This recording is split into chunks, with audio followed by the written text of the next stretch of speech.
సన్నదిలో కూడి వచ్చిన సంఘ బిడ్డలు, స్థానియ సంఘ కాపారి, దూర ప్రాంతంలో దేవుని వాక్యం ఆలోచించిన దేవుని బిడ్డలు, పూర్వ ప్రభా రాష్ట్రాలు లేదా రాయడంలో వచ్చిన సంఘ బిడ్డలు అందరికీ యేసు ప్రభు పేరట వందనాలు.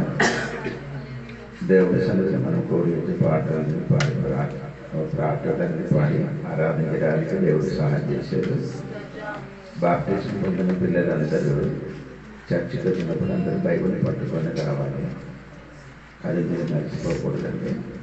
పట్టుకోవడం రావడం మాత్రం కాదు, బైబిల్ చదవడానికి ప్రయత్నించండి. స్తోత్రం. మనము పోయిన వారంలో నేర్చుకున్న విషయం మీరు మర్చిపోలేదా అనుకున్నారు. ఆ ఇశ్రాయేలు ప్రజలు నివసించిన యెరూషలేములో 12 విధములున్న గుమ్మం ఉంది. అది ఒకటి మనం నేర్చుకున్నాను. నేను చెప్పి ముగించినది ఏ గుమ్మం అంటే కాదు, నీటి గుమ్మం. అదే నీటి గుమ్మం గురించి మనము నేర్చుకున్నారండి. దేవునికి స్తోత్రము. అదే దానికి నీటి గుమ్మంలో ఏంటి, అది నీళ్ళకి అని చెప్పినది దేవుని వాక్యం. అదే నేను చెప్పి ముగించాను. సరే, అది 8 గుమ్మం చూడండి. నెహెమ్యా గ్రంథం 3వ అధ్యాయము 28 వాక్యం చూడండి. సరే, అయితే 8 గుమ్మం పేరండి. గుర్రములు ప్రవేశించి వెళ్ళిన గుమ్మం అది. ఈ గుమ్మంలో కూడా ఏం చేస్తున్నారు, ఆ గుర్రంలో యుద్ధానికి వెళ్ళడం రావడం జరిగిన గుమ్మం అది. వేరే గుమ్మంతో ఇది గుర్రములు తీసుకొని వెళ్ళదు. ఈ పనికి మాత్రమే ఈ గుర్రపు బొమ్మ వాడబడుతుంది. దేవునికి స్తోత్రం. ఇప్పుడు వారికి ఆ గుమ్మం దేనికంటే యుద్ధానికి వెళ్ళడానికి రావడానికి ఈ గుమ్మం ఏం చేశారో ఉపయోగిస్తున్నారు. అది మనకు ఆత్మీయంగా మనకేంటి అది అర్థం. అదేనే నేను చెప్పబోతున్నారు. స్తోత్రం. జకరియా 10వ అధ్యాయము 3వ వాక్యం చూడండి. నా కోపాగ్ని మండుచు కాపురుల మీద పడును, మేకలను నేను శిక్షించెదను. సైన్యములకు అధిపతి యెహోవా తన మందయగు యూదా వారిని దర్శించి వారిని తనకు రాజకీయములకు అశ్వముల వంటి వారినిగా చేయును. దేవుడు మమ్మల్ని ఏం చేయబోతున్నారని రాయబడింది. మీరు చూడగా దేవుడు ఏం చేయబోతున్నారు, దేవుని బిడ్డలకి అశ్వముగా చెయ్యబోను అని కథ చూడాలి. మీరందరూ ఈ వాక్యం చదవడం కాదండి, మనకు ఆ వాక్యం చూడని ఏది సంబంధం ఉందని చూడాలి. అంటే దాన్ని బట్టి నేను అది చెప్తున్నారు. దేవుడికి స్తోత్రము. ఆ గుమ్మము ఏంటండి, దేని కొరకు గుమ్మం అంటే ఆ గుర్ర ఇక్కడే చూడండి. మా అమ్మను దేవుడు ఎలాగ చేయబోతున్నారు,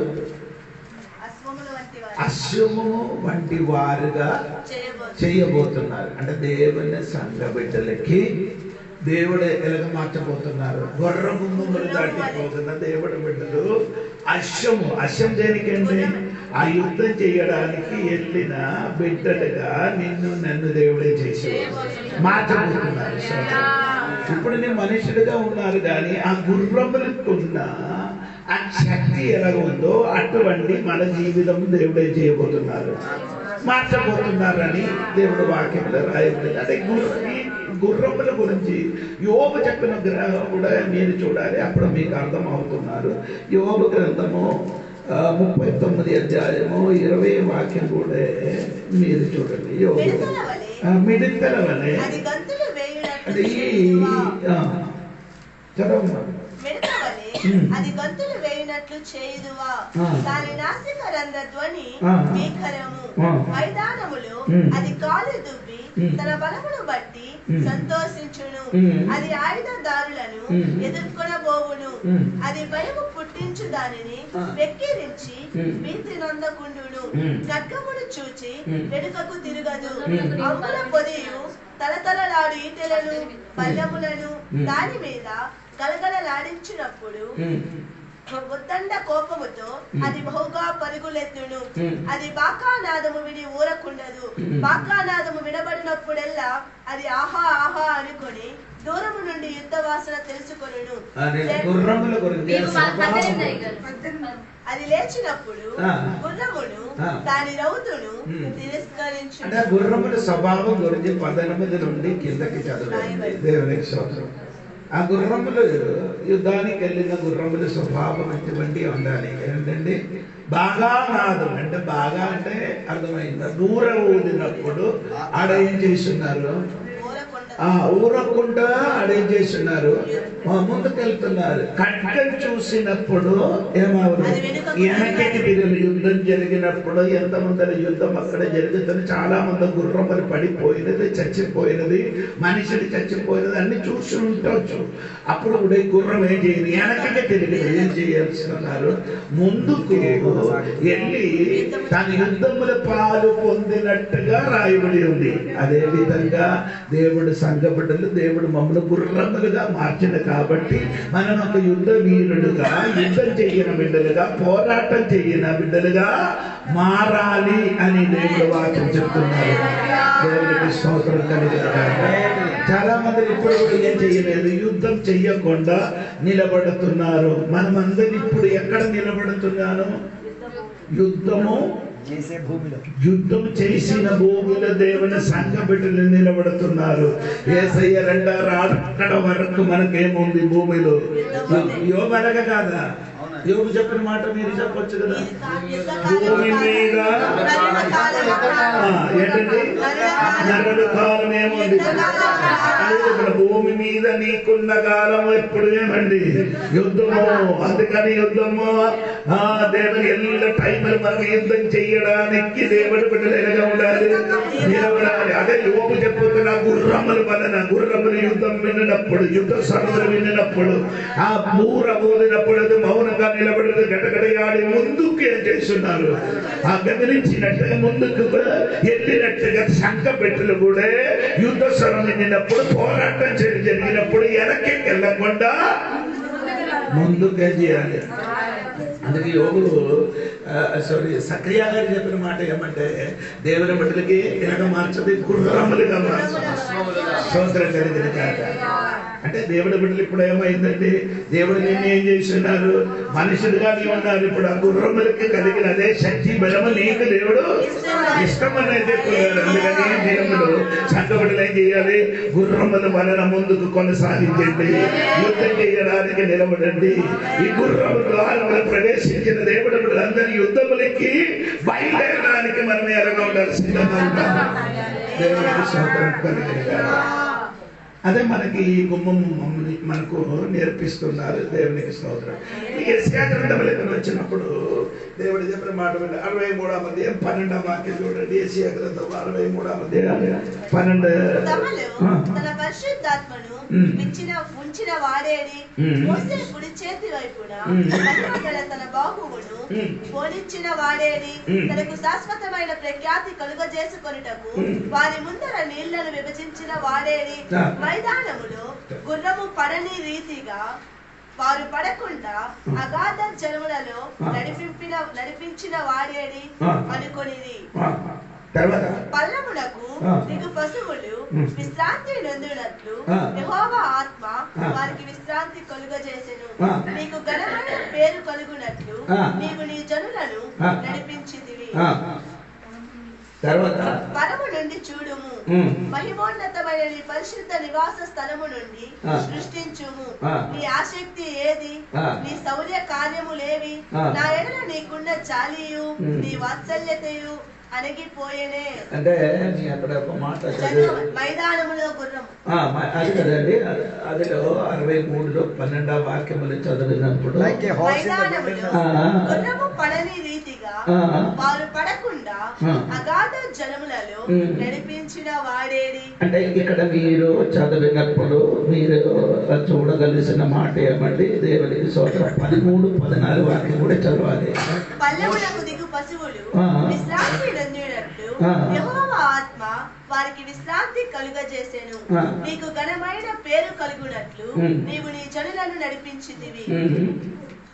13 మోషే కుడి చేతి వైపున మహిమగల తన బాహువును పోనిచ్చిన వాడేడి తనకు శాశ్వతమైన ప్రఖ్యాతి కలుగు చేసుకున్నటకు వారి ముందర నీళ్లను విభజించిన వాడేడి. మైదానములో గుర్రము పడని రీతిగా వారు పడకుండా అగాధ జాములలో నడిపించిన వాడేడి. ఇప్పుడు ఇక్కడ మందలు గురించి ఎక్కడ రాయబడింది అంటే ఆ మందలకి దేవుడు ఇప్పుడు ఏమాడుతున్నారు, గుర్రములుగా మార్చినట్టుగా రాయబడింది. అప్పుడు ఆయన పూర్వ దినములను మోషేను తన జనులను జ్ఞాపకము చేసుకొనెను. తన మంద కాపరులకు సహకారి అయి సముద్రములో నుండి తమ్ముడు తోడుకొని వచ్చిన వాడేడి. అప్పుడు చూడండి, మందలకి దేవుడు ఏం చేస్తున్నారు, ఆ గుర్రములుగా మార్చున్నారు అని రాయబడి. ఎందుకు మందలకి గుర్రములుగా దేవుడు మార్చారు? ఎర్ర సముద్రం దాటినప్పుడు మందలు ఏం చేయను, ఎర్ర సముద్రం చూస్తే మంద నీళ్ళు చూసినప్పుడు ఏం చేయదు, ఎల్లబడరు. అందుకని దేవుడు ఏం చేశాడు, ఆ మందలకి ఇప్పుడు ఏం మార్చారు అంటే మందలు అయితే ఎక్కడ నీళ్ళు కనిపిస్తే ఆడ దిగడు, ఆడ భయపడి ఉండిపోతారు. కానీ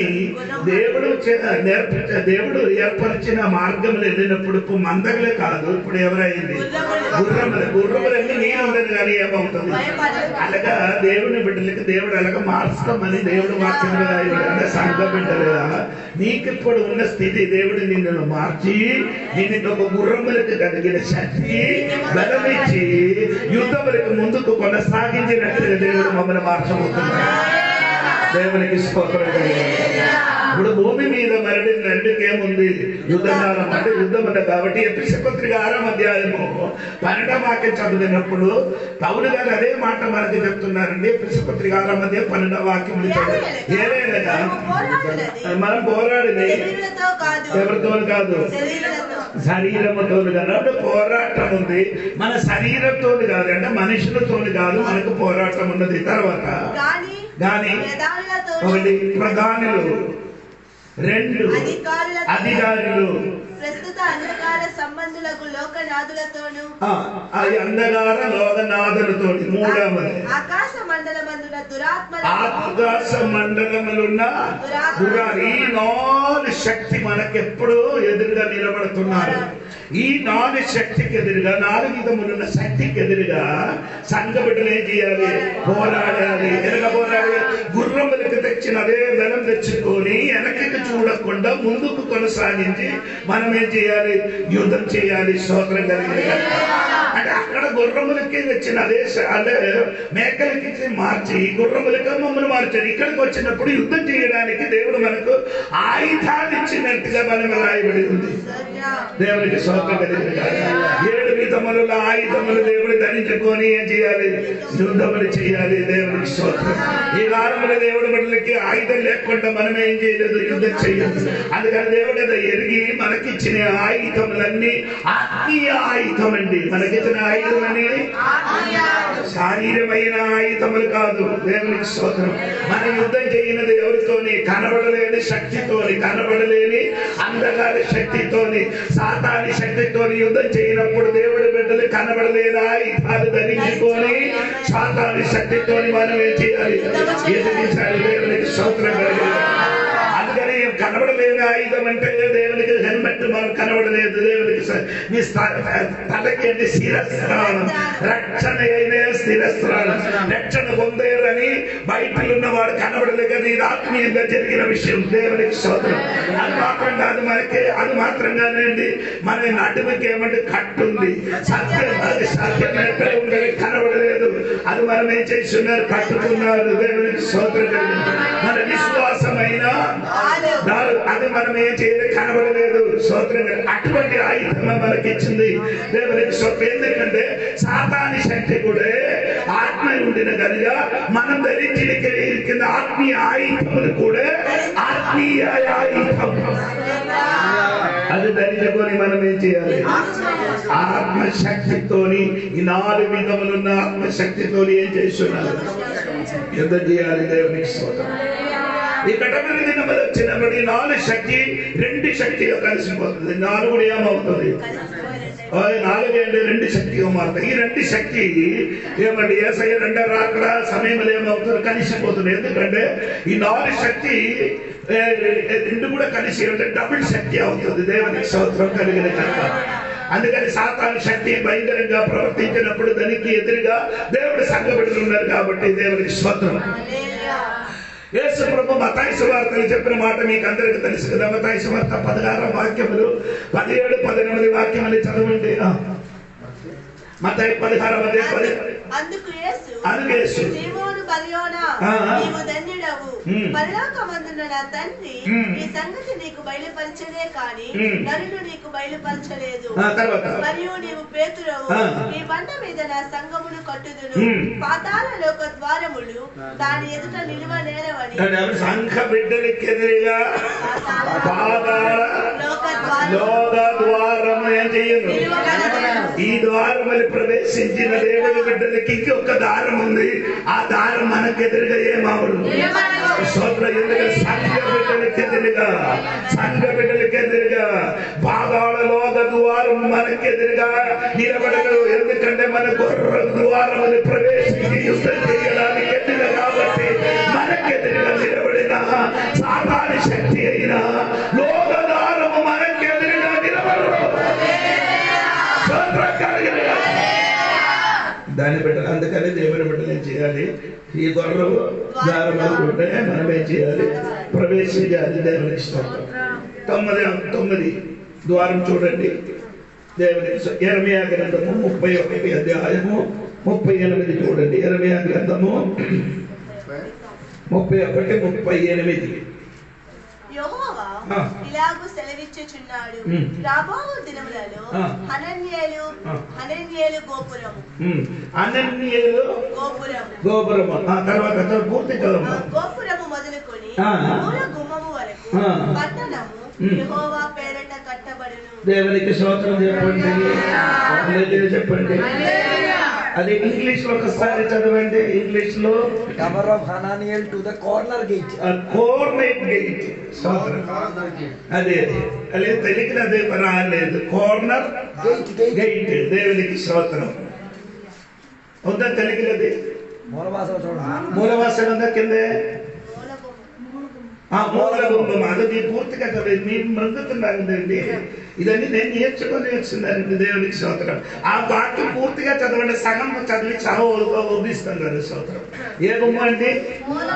మూల గుమ్మము. దేవునికి స్తోత్రం కలిగిన అదే చెప్పండి గట్టిగా. హల్లెలూయా. ఎందుకు మూల గుమ్మం అని చెప్పినది?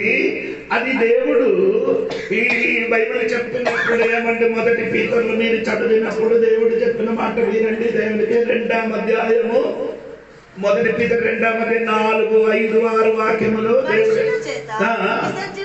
నీ పుల్లిగా చదవాలి. సగం చదవద్దు. దేవుని దృష్టికి ఏర్పరచబడినది అమూల్యమును సజీవమునైన రాయియగు ప్రభువునకు వచ్చిన వారై యేసుక్రీస్తు ద్వారా దేవునికి అనుకూలములకు ఆత్మ సంబంధమైన పనులు అర్పించుటకు పరిశుద్ధ యాజకులుగా ఉండునట్లు మీరును సజీవమైన రాళ్ల వలె నుండి ఆత్మ సంబంధమైన మందిరముగా కట్టబడుచున్నారు. ఏలయనగా ఇదిగో నేను ముఖ్యమును ఏర్పరచబడినది అమూల్యమునకు మూల రాతిని. యేసు ప్రభు ఎవరండి? మూలరాయి. దేవునికి స్తోత్రం. మూలరాయి అంటే ఒక ఇల్లు కట్టినప్పుడు ఆ ఇంటికి ఫస్ట్ వేసినది ఏమండి? మూలరాయి. ఎందుకంటే 2 గోడలకి కలిపిన ఆ రాయి పేరండి మూలరాయి. ఎందుకు యేసు ప్రభు కనుక మూలరాయి అని చెప్పడానికి ఉన్న కారణము అదే యూదులకి అన్యులకి కలిపిన రాయి అండి. దేవుని మూలరాయి. దేవునికి స్తోత్రం. ఈ రాత్రి దేవుడి బిడ్డలు మరిచిపోకూడదండి. యేసు ప్రభు మూలరాయిగా ఉన్న కాబట్టి దేవునికి ఈ మూల గుమ్మములు దాటిన వాడు తెలుసుకోవాలి. ఈ మూలరాయి వేరే ఎవరు కాదు, యేసు ప్రభువే. కానీ మూల రాయికి ఏం చేశారు? విస్తరించారు. ఈ మూల రాయికి యూదులు ఏం చేశారు? విసర్జించారు. అదే యోహాను సువార్త 1వ అధ్యాయములో 11వ వాక్యములు చదివినప్పుడు నా చదవండి. ఆయన స్వర్గీయులు వచ్చెను. వచ్చెను. ఆయన స్వకీయుడు. స్వర్గీయుడు. స్వర్గీయులు అంటే సొంత వారే సరిగే చేసేది. ఈ మూలరాయి అక్కర్లేదని అది విసర్జించినప్పుడు, విడిచిపట్టినప్పుడు ఆ మూలరాయి ఇప్పుడు ఏమైందండి? సంఘానికి మూలరాయి అయిపోయింది. సంఘానికి మూలరాయి మారిన కాబట్టి ఈ రెండు కులములున్న వారికి అందరికి కలిపి ఏం చేస్తున్నారు? కట్టుతున్నారు.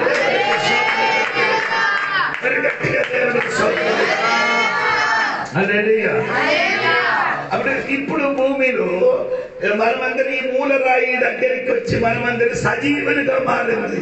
మనమందరం ఏమైంది? అది ఈయన ముందుకు మనకేం లేదు, ఈ రాతికేం లేదు, జీవన్ లేని రాయిగా ఉండేది. జీవన్ లేని రాయిగా ఉండినప్పుడు దేవాలయం కట్టడానికి, దేవుడి సంఖ్య కట్టడానికి ఆయనతోని మమ్మల్ని కలిసినప్పుడు మనలోని వచ్చింది.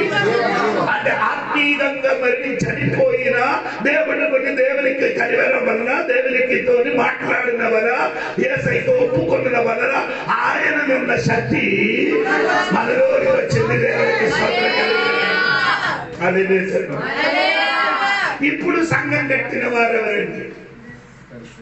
పరిశుద్ధాత్మ దేవుడు. స్తోత్రం. యేసు ప్రభు ఇప్పుడు మనకేం చెప్పేసి పరలోకంలోకి వెళ్ళింది? చెప్పేసి వెళ్ళారు. దేనికి వెళ్ళారు? దేవునికి స్తోత్రం. ఈ రెండు వ్యక్తులు ఒకే సమయంలో రెండు కార్యం చేస్తున్నారు. స్తోత్రం. ఆదరణకర్త అయిన పరిశుద్ధాత్మ ఇప్పుడు సంఘములకి ఏం చేస్తున్నారు? కట్టుతున్నారు. భూమిలో అది కట్టుకొని పైకి వచ్చినప్పుడు యేసు ప్రభు పరలోకములు మనకు ఏం చేస్తున్నారు? కట్టి ఇది రెండు కూడా ఒక్క దినం మీద ఏమవుతుంది? కలిసి అది దేవుడు రెండు ఆరాధన. దేవుడికి స్తోత్రం కలిగిన ఈ రాత్రి మీరు తెలుసుకోవాలి, మనమందరం దేవుడికి స్తోత్రము. ఈ గుమ్మం దాటి వెళ్ళాలి. మూల గుమ్మము దేవునికి స్తోత్రం. అందుకని 9 గుమ్మం పేరున మూల గుమ్మము దేవునికి స్తోత్రం కలిగిన.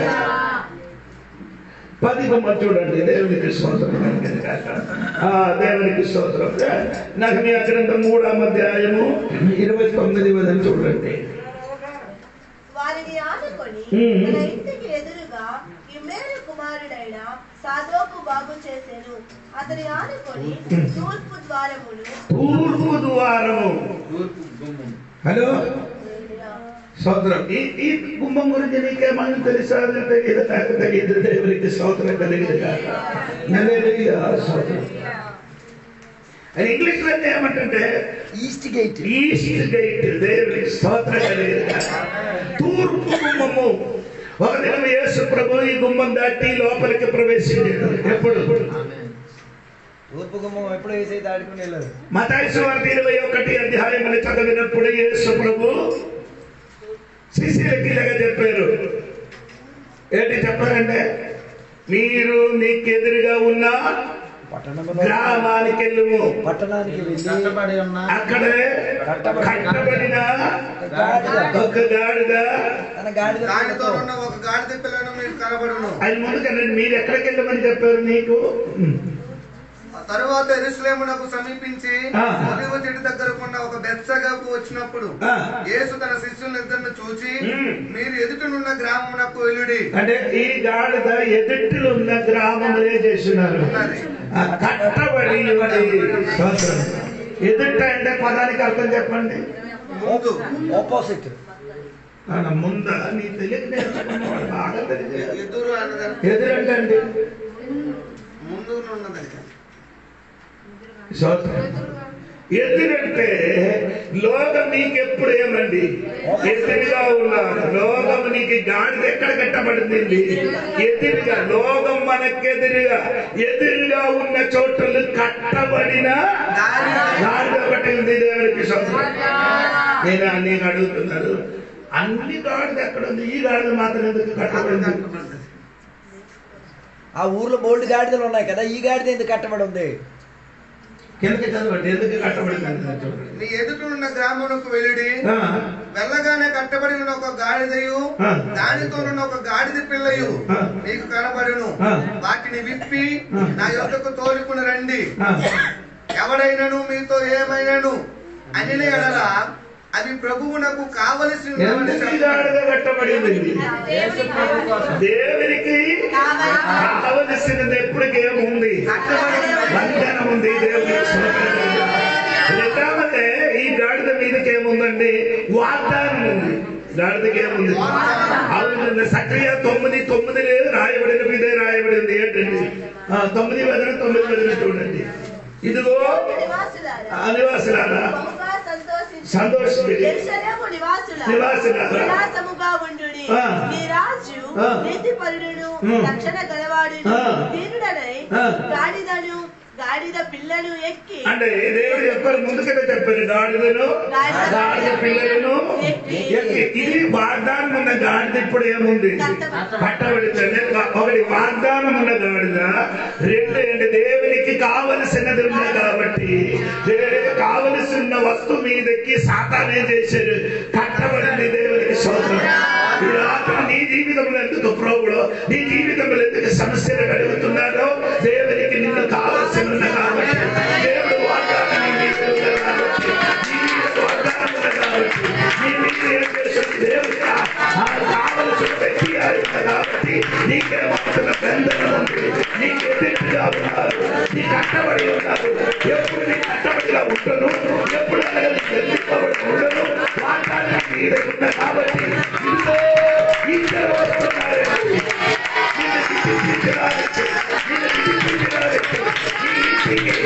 కుటుంబానికి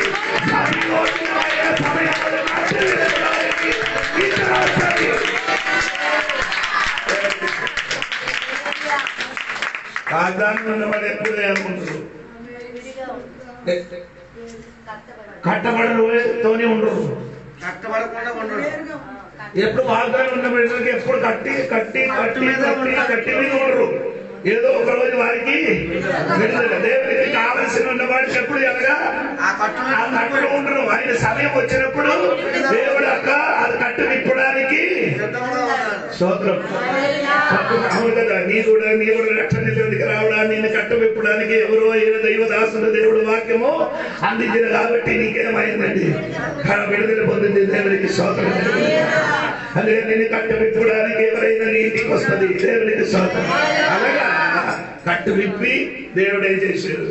ఆ గాడిద మీద కూర్చుని మొదలు ఏం చేశాడు? గాడిద మీదకి ఏం చేశాడు? వస్త్రం వేశాడు. అవును కదా, అవును కదా. అదే ఏ వస్త్రం వేశారంటే మన భాషలో మనం యేసయ్య మనలోనికి రావడానికి నీతి అయిన వస్త్రం దాన్ని ధరించిన కాబట్టి మనం ఏమైంది? యేసయ్య మనలోనికి వచ్చింది. కాబట్టి ఆ గాడిద మీదకి ఏమైనా వస్త్రం వేసిన వస్త్రం అంటే నీతి అయిన వస్త్రం. వస్త్రం ధరించిన తర్వాత యేసయ్య గాడిద మీద కూర్చొని, గాడిద ఇప్పుడు ఎక్కడికి వెళ్ళిపోతున్నది? స్తన్నంగా వెళ్ళిపోతున్నారు. ఎక్కడికి? యెరూషలేముకి వెళ్ళిపోతున్నారు. స్తోత్రం చెప్పండి. ముందుకి యెరూషలేము దేవాలయం దగ్గరికి ఎవరైనా గాడిద వచ్చి ఏం చేస్తుంది? కొట్టి తగిలి పంపిస్తాను. ఇప్పుడు ఎందుకు కొట్టలే? ఎందుకు కొట్టలే? అది కాదు. ఇప్పుడు ఒక కాలంలో నిన్ను కూడా తిట్టి కొట్టి బయటికి పాలు వేసి ఇప్పుడు నిన్ను తిట్టి కొట్టలేదు. కారణం ఏమంటే యేసయ్య నీ వదులున్నా కాబట్టి మీద కూర్చి దేవాలయంలోకి వెళ్ళారు. ఏ గుమ్మం దాటుకొని తూర్పు గుమ్మం దాటి ఎక్కడికి వెళ్ళారు? రాజులుగా చేసి అక్కడకు ప్రవేశించారు. దేవునికి స్తోత్రం కలిగింది. ఏది గుమ్మంతోని రాజులుగా ప్రవేశించారు అదే గుమ్మంతోని ఆయనకి నింద వేసి కొట్టి శిలువ వేసి శిలువ పెట్టి మోసుకొని ఎక్కడికి వెళ్ళారు? తీసుకొని గొల్గొత్త కొండకి ఏ గుమ్మం దాటి వెళ్ళారు? యేసు ప్రభు ఎప్పుడు ఆ గుమ్మం దాటి బయటికి వచ్చారో అప్పుడు ఆ గుమ్మం ఏమైంది? ఇప్పుడు వరకు తెరబడి స్తోత్రం కలిగింది. ఆ గుమ్మ ఇంకే ఎప్పుడు తెరబడుతుంది? యేసయ్య రాజులకు రాజులుగా తిరిగి వచ్చినప్పుడు ఏ మూయబడిన గుమ్మం ఉందో, ఏ ఆ గుమ్మం దాటి ఆయన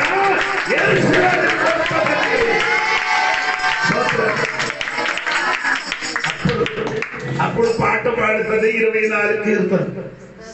అవును కదా, పాట పాడుతుంది. ఏంటి పాట? 2-3 వాక్యాలు చదవండి. 5, 3, 4, 5 చూడండి. లోకమును దాని నివాసులని యెహోవావే. ఆయన సముద్రముల మీద దానికి పునాది వేసెను, ప్రవాహ జలముల మీద దాన్ని స్థిరపరిచెను. యెహోవా పర్వతమునకు ఎక్కిదగిన వాడెవడు? ఆయన పరిశుద్ధ స్థలములో నిలువదగిన వాడెవడు? వ్యర్థమైన దాని యందు మనస్సు పెట్టకయు, కపటముగా ప్రమాణము చేయకయు, నిర్దోషమైన చేతులను శుద్ధమైన హృదయమును కలిగి ఉండువాడే. వాడు యెహోవా వలన ఆశీర్వాదమునందును, తన రక్షకుడైన దేవుని వలన నీతిమత్వమునందును. ఆయనను ఆశ్రయించువారు యాకోబు దేవా నీ సన్నిధిని వెతుకువారు అంటివారే. గుమ్మములారా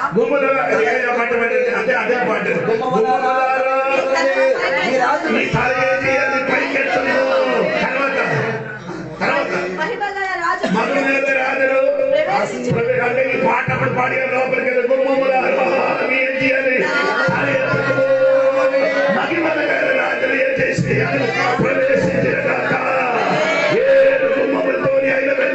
బయటికి నిర్మించి అపమానించి సిలువేసి మోసుకొని బయటికి వెళ్ళారు. అదే గుమ్మంలోనికి అసూయ ప్రవేశించినప్పుడు ఈ పాట పాడి ఎక్కడికి వచ్చిన గుమ్మములారు మహిమల రాజులు ప్రవేశించిన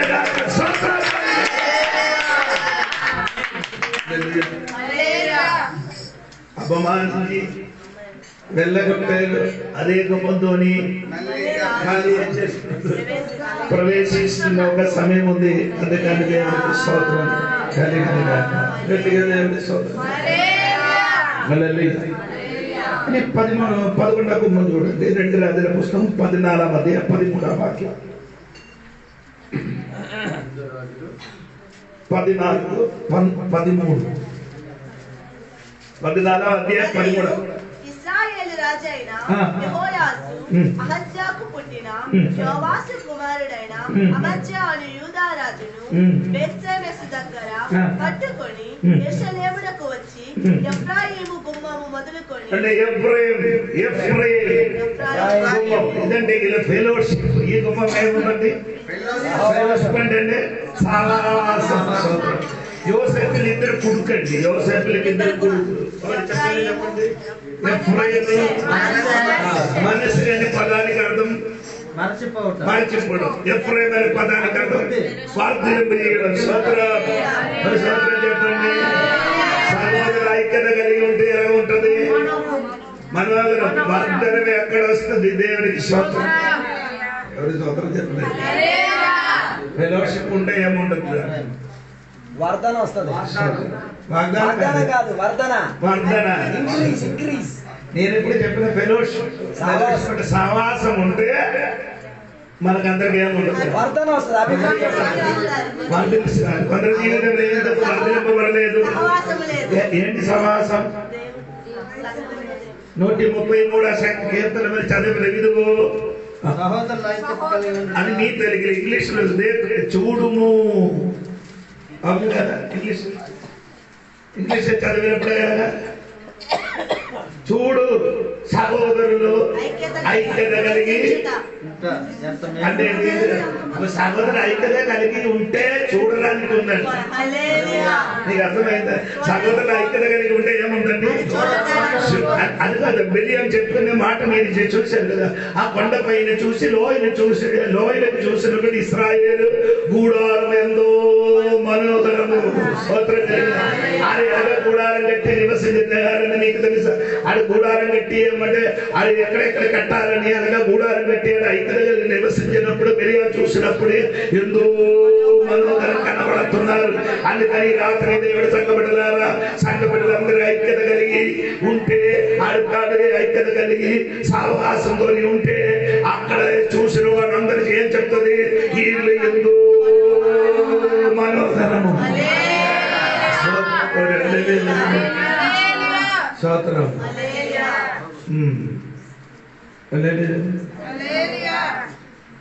ఈ కీర్తనాలు నాకు చాలా సంతోషం. ఇదకే 2 ఆదివారం 2 వారాలు సారీ 2 నెలలు ఇదే వాక్యాన్ని చెప్పారు. దేవుడికి స్తోత్రం కలిగింది. ఎంతో మనోహరం. చూడండి, ఒకసారి చదవండి. సహోదరులు ఎంతో మేలు. అయ్యో స్తోత్రం. మన ఐక్యత ఉంటే ఎంతో ఉంది. మన ఐక్యత లేకపోతే ఎలా ఉంది? ఎంత కీడు మేలు ఉండదట. కీడు. స్తోత్రం. అందుకని సంఘ బిడ్డలు ఐక్యత కలిగి ఉండాలి. ఎఫ్రాయిం మనస్సు ఆడి సహోదరులు వారిలో ఏముందండి? ఐక్యత కలిగి ఉండేదా? దేవునికి స్తోత్రం కలిగి. యోసేపు తన పిల్లలకి తీసుకొని ఎవరి దగ్గరికి వచ్చారు? యాకోబు దగ్గరికి వచ్చారు. స్తోత్రం. హల్లెలూయా చెప్పండి. అప్పుడు వరకు యాకోబు ఎవరికి చూడలేదు. మనసు ఎఫ్రాయిముకి ఏం చేయలేదు, చూడలేదు. అప్పుడే చూశారు. ఎప్పుడు? ఎక్కడికి వచ్చినప్పుడు? ఐగుప్తు దేశానికి వచ్చినప్పుడు యోసేపు తన కుమారులకి ఇద్దరికి తీసుకొని వచ్చి నా తండ్రి దగ్గరికి వచ్చి పిల్లలకి ఏం చేస్తున్నాను? పిల్లలకి ఏం చేయాలి? ఆశీర్వదించాలి. అప్పుడు యాకోబుకి ఏం చేయలేదు, కనబడలేదు. కాబట్టి యాకోబు ఏం చేయలేదు, పిల్లలకి ముందుకు నిలబెట్టి యోసేపు పెద్ద కొడుకుకి ఎక్కడ నిలబెట్టారు? ముందు పెద్ద కొడుకు ఎక్కడ నిలబడింది? కుడి చెయ్యి. పెద్ద కొడుకు ఏం చేయాలి? చిన్న కొడుకు ఎడం వైపు నిలబడినప్పుడు యాకోబు చేసేది మార్చినప్పుడు యాకోబు ఏం చేసి యాకోబు చెయ్యి యోసేపు ఏం చేసి అనగా కాదు నానా, ఎలాగా కాదు, చిన్నడికి మీదకి నీ చెయ్యి పెట్టకూడదు, కుడి చెయ్యి పెట్టకూడదు. చిన్నది మీదకి ఏ చెయ్యి రావాలి, సోదరు పెద్ద కొడుకు మీదకి ఏం రావాలి. అది యోసేపు తలము, దేవుడి తలం అది కాదు. దేవుడు ఏం చేశాడు? స్తోత్రం కలిగిన ఈ రాత్రి దేవునికి స్తోత్రం కలిగిన స్తోత్రం చెప్పండి. మన మీదకి ఎలాగా ఆశీర్వాదం వచ్చింది? మీ మీద ఆశీర్వాదం వచ్చింది. ఇది చూడండి, ఇదే చూడండి. యాకోబు పిల్లలకి ఆశీర్వదించిన పిల్లక పెట్టారు, పెట్టారు. మనకి తెలిసిన వాడికి అర్థం అవుతున్నారు. నీకు దేవుడికి స్తోత్రము. నీ మీదకి నా మీదకి ఆశీర్వాదం పొందడానికి మనమేం లేదు, అర్హత లేదు. కానీ మనకి అర్హత దొరుకుతుందంటే ఆ సిలువ కిందకి వచ్చిన కాబట్టి, ఆ సిలువ ఉన్న వ్యక్తిని నమ్మిన కాబట్టి చంపబడిన వాడు మనమేమై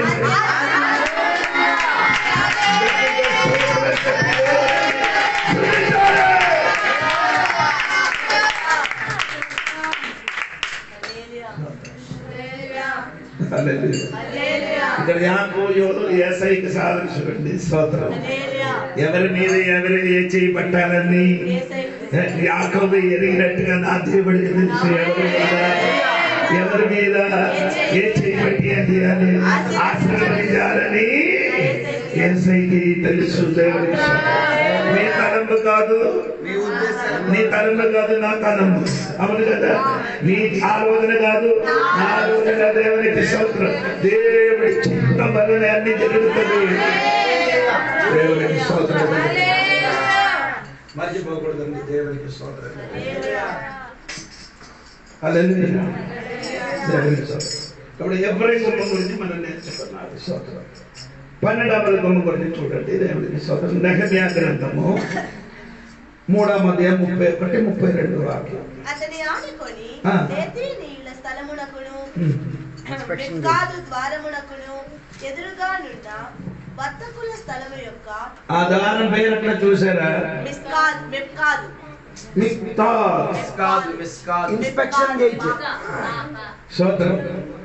అది మనకి ఎబ్రాయి పేర్లు చదవడానికి కొంచెం కష్టం ఉంది. దేవునికి ఆయన అర్థం ఆ పేరు కరెక్ట్ టెస్ట్. Inspection gate.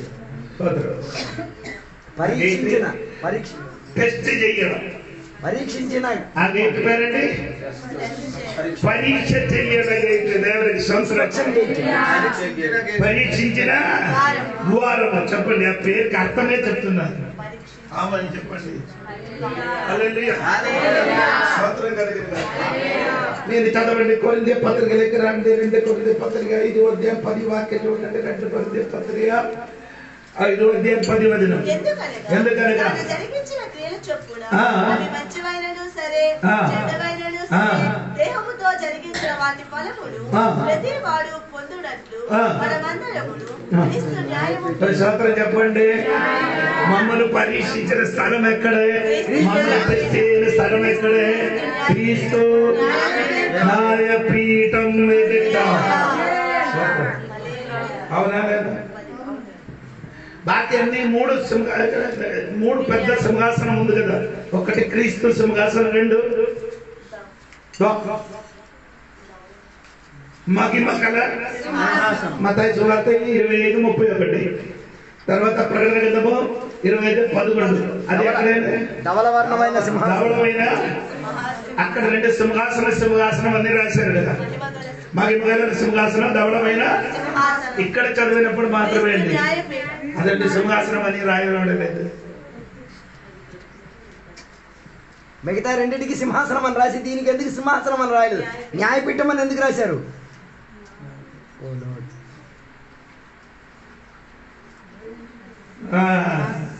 దేవుని బిడ్డలకి తీర్పు తీర్చిన సింహాసనం కాదు, న్యాయపీఠం. స్తోత్రం కలిగినగా. హల్లెలూయా చెప్పండి గట్టిగా. ఎందుకు అక్కడ దేవుడు తీర్పిస్తున్నారంటే, ఒకటి తన పిల్లలకి టెస్ట్ ఇయ్యిన స్థలం అది.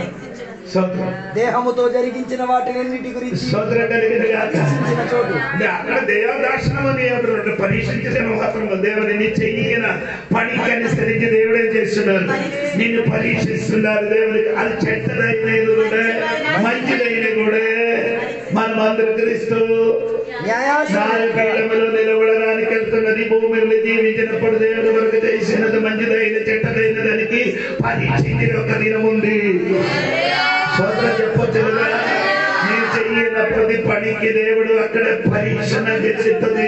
దేవుడి వరకు ఎన్ని రోజులు ఆరాధనకి వెళ్ళేది, దేవుడి వరకు ఎన్ని దినములు ప్రార్థన చేశారు, దేవుడి వరకు ఎన్ని స్త్రీలు స్వార్థ ప్రకటించారు, దేవుడి వరకు ఎన్ని డబ్బులు ఖర్చు పెట్టారు, దేవుడి వరకు ఎన్ని కాணிకలు వేసారు. మొత్తం బయటకు వస్తుంది.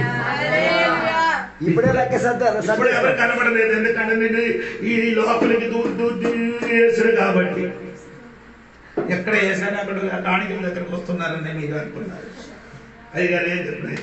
ఇదే వేసినప్పుడు ఎవరో ఏం చేయదు, ఇలాగే నొక్కి నొక్కి ముడి చెట్టేసి. కానీ అక్కడికి వెళ్ళినప్పుడు ఇది కంప్లీట్ చూస్తుంది. 90% మంది జీవిత సాతాను ఏసైకి ఏం చేశాడు? ఈ భూలోకం మొత్తం అతనికి ఏం చేశాడు?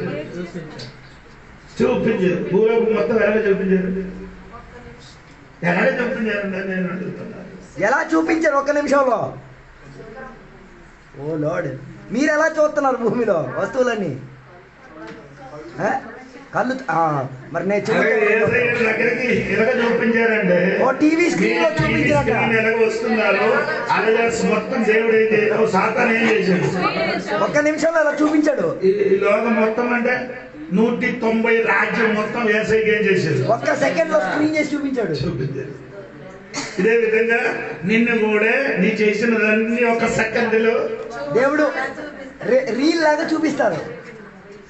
80 సంవత్సరాలు బతికితే 80 సంవత్సరాల రీల్ ఒక్క సెకండ్ లో వెళ్తుంది. 80 సంవత్సరాలు ఎప్పుడు మాట్లాడుకుంటారో అప్పటి నుండి యేసయ్య రాకడ వరకు, లేకపోతే నీ చచ్చిపోయిన దినం వరకు నేను ఎన్ని భూములు దేవుని వరకు చేస్తున్నా అన్ని ఏం చేశాను? ఒక రీల్ లో ఒక సెకండ్ లోపల ఏమవుతుంది?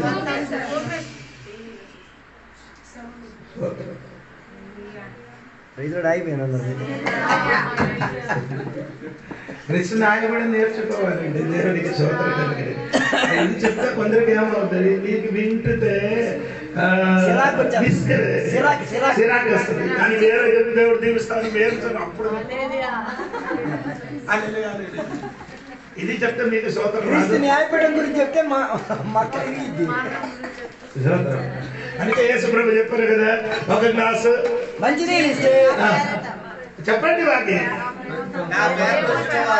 ఒక గ్లాసు నీళ్ళు ఇస్తే చల్లగా నీళ్ళు ఇస్తే నీ ఎలాగ కొలుతుందో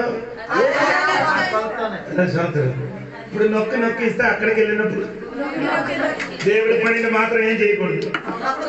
ఇప్పుడు ఎలాగ చేయాలి? ఆ విధవరాలు అమ్మగారు తన చేతులున్న 2 కాసులు అలాగే మొత్తం వేసాడు. అలాగే వేసి చూడండి, అక్కడికి వెళ్ళినప్పుడు దేవుడు కూడా మొత్తం వేస్తాడు. సో ఆ ప్రతిభలను అనుసరించి నీ ఇక్కడ చేయిన ప్రతిభలు అనుసరించి ఒక్కొక్క పట్టణానికి నిన్ను దేవుడు నీకు కొంచెం ఇస్తున్నా, కొంచెం ఒక చోటకి నీకు అధికారం ఇస్తున్నా. ఎక్కువ ఇవ్వడు, ఎందుకంటే నీ ఎక్కువ ఇవ్వలేదు కాబట్టి. నేను చెప్పలేదు, నీ ఉంటేనే కాదండి దేవుడికి స్తోత్రం. వేసినది ఎక్కువ, దొరికినది ఎక్కువ. విత్తనం వేసినప్పుడు ఎంత వేస్తుంది? కొంచెం కోసినప్పుడు అదే స్తోత్రం వెళ్ళిపోయినట్టు. ఇప్పుడు ఇక్కడ మనకు అందరికి ఏమవుతుంది? క్రీస్తు నాయకుని టెస్ట్ చేయన దినములు దేవుడికి స్తోత్రం కలిగింది. సారీ, ఎబ్రీ పత్రిక 6:10 వచనంలో ఒక మాట పౌలు గారు అనేది మీకు అందరికి తెలుసు కదా. మీరు చేసిన కార్యమును మీరు పరిశుద్ధులకు ఉపచారము చేసి ఇంకను ఉపచారము చేయుచుండుట చేత తన నామమును బట్టి చూపిన ప్రేమను మరిచుటకు దేవుడు దేవుడు ప్రేమను బట్టి ఏంటి ఒక్కసారి కూడా గట్టిగా నీ అన్న చేసిన కార్యమును మీరు పరిశుద్ధులకు ఉపచారము చేసి. ఎవరికి చేశారు? నీ ఇంటికి వచ్చినా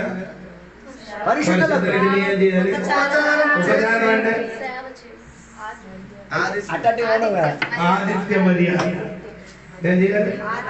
ఎవరికి? పరిశుద్ధులు ఇంటికి వచ్చినప్పుడు ఏం చేయరు? పరిశుద్ధులు ఇంటికి వచ్చినప్పుడు చాలా మాంసం ఉందా మా ఆదిత్య పెట్టి ఒట్టి పప్పు వంకాయ వేపునది అన్ని పెట్టించి ఆడికి పంపిస్తాను. ఏమి ముట్టరు. ఎన్ని పరిశుద్ధులు వాళ్ళ ఇంట్లో పడుకున్నారు అడగండి. నీ ఇంటిలో వచ్చినప్పుడు పరిశుద్ధులు నీ ఇంటిలో వచ్చినప్పుడు మాంసం ఉంటుంది అనుకో, వండారు అనుకో, నీ ఏం చేయను, అది వడ్డించకుండా అది అది కూడా దేవుడు చేస్తాడు. పరిశుద్ధులకు ఏం చేయాలి? ఉపచారం చేసి. నీ పరిశుద్ధులకు ఏదైతే ఉపకారం చేశారో వారి కోసం ఏంటి తిండి పెట్టారో ఎరగ చేశారో ఉపచారము చేసి చేత తన నామమును బట్టి చూపిన ప్రేమను మరుచుటకు దేవుడు అన్యాయస్తుడు. ఈ లోకంలో చేసినది విషయం మరిచిపోయిన ఎవరైనా ఉన్నారా? ఈ లోకంలో ఒక వ్యక్తి కొరకు ఉపకారం చేసి మరిచిన ఎవడైనా ఉన్నాడా? ఎవరు? బైబిల్లో చెప్పండి. ఎవరో దావీదు మరుభూమిలో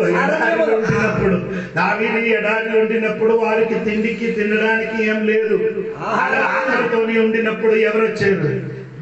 బ్రసిలియా అని చెప్పబడిన ఒక పెద్ద ధనివంతుడు దావీదు కోసం ఏం తెచ్చి వచ్చారు?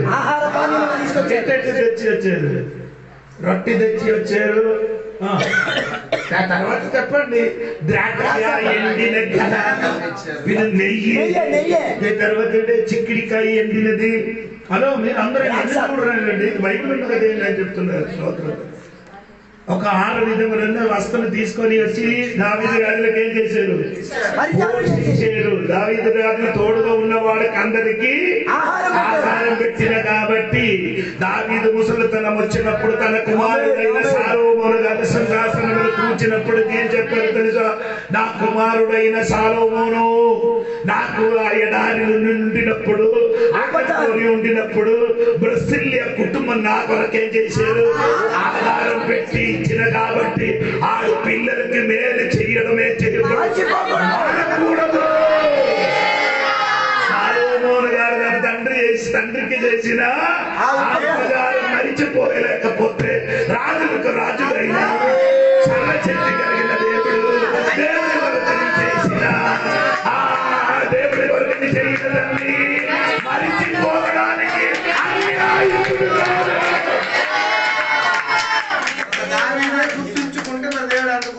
అదే మర్చిపోయిందని ఇది ఎక్కడ రాయబడి ఉందని ఇది నన్ను చూసుకున్నారు కదా. అవునమ్మా, ఎక్కడ రాయబడిందమ్మా? రాజుల గ్రంథం. రాజుల గ్రంథం ఎక్కడ రాయబడిందండి? ఎవరు చెప్పలేదండి. దేవునికి స్తోత్రం. ఎక్కడ ఏందండి? దేవునికి స్తోత్రం. ఎక్కడ రాయబడిందండి చెప్పండి. సమూయేలు గ్రంథము 2 సమూయేలు గ్రంథము 19వ అధ్యాయం ఉంటున్నట్టుగా చూడండి, 31 నుండి కిందకి చదవండి. 2 సమూయేలు 19వ అధ్యాయము 31 నుంచి మరి బర్జిల్లయు యోతాను అద్దరికి వచ్చి రాజుతో కూడా నది దాటెను. బర్జిల్లయు 80 సంవత్సరముల వయస్సు కలిగి బహు ముసలివాడై ఉండెను. అతడు అధిక ఐశ్వర్యవంతుడు కనుక రాజు మహానాయములో ఉండగా అతనికి భోజన పదార్థములు పంపించుచూ వచ్చాను. చెప్పండి గట్టిగా. అతనికి ఏం చేశారు? భోజన పదార్థములు ఏం చేశారు? పంపించి వచ్చినట్టుగా రాయబడింది. దేవునికి స్తోత్రం. వేరొక చోట్ల ఆయన ఏమేమి పంపించారు అని రాయబడింది. దేవునికి స్తోత్రం కలిగింది. అది ఇక్కడ ఉందో చూసాను. ఒక మినిట్, నేను కూడా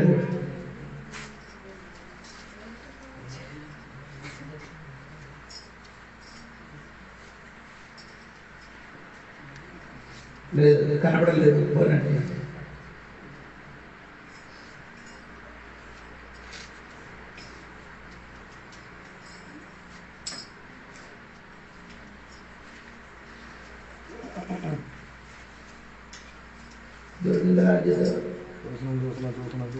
ఆ వాక్యం చూసి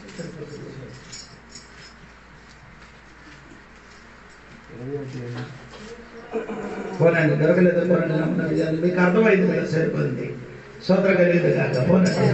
అనేది చెప్పబడినట్టుగా ఇప్పుడు నేను దేవుడు చెప్పిన మన దేవుడు కొరకు చేసినదండి. మర్చిపోవడానికి దేవుడు అన్యాయం కాదు. దేవుడికి స్తోత్రం. అప్పుడు దేవుడు మమ్మల్ని మనం చేసిన ప్రతి పనికి దేవుడు మరి ఏం చేసిన పరిశీలి చేస్తుంది. దేవుడికి స్తోత్రం. అది ఎక్కడ అంటే ఈ గుమ్మం దాటి వెళ్ళిపోవాలి. దేవుడికి స్తోత్రం. ఇప్పుడు నేను ఇప్పుడు చెప్పిన గ్రంథంలో 10 గుమ్మము, 80 గ్రంథంలో 1 గుమ్మము, తర్వాత 2 రాజుల పుస్తకం 1 గుమ్మం, మొత్తం కలిపి ఏం చేస్తున్నారు? 12 గుమ్మము. స్తోత్రం. అది చెప్పినప్పుడు మన 10 గుమ్మమే చెప్పుతున్నారు. స్తోత్రం. ఈ 2 గుమ్మ పేరు చెప్పరు. ఒకటి ఎఫ్రాయిం గుమ్మ చెప్పను, రెండవది ఏం చెప్పరు? మూల గుమ్మం. అది కూడా చెప్పండి. దేవుని బాకీ మిగిలిన 10 గుమ్మం గురించి మనం ఏం చేస్తున్నారు? వాక్యం ఏం చేస్తున్నారు? దేవుడికి స్తోత్రం. చెప్పిన తప్పేం కాదు, కానీ అది చెప్పడానికి ఉన్న క్రమము ఈ 10 గుమ్మం చెప్పి మనము నేర్పించాలి. దేవుడికి స్తోత్రం చెప్పండి. హల్లెలూయా.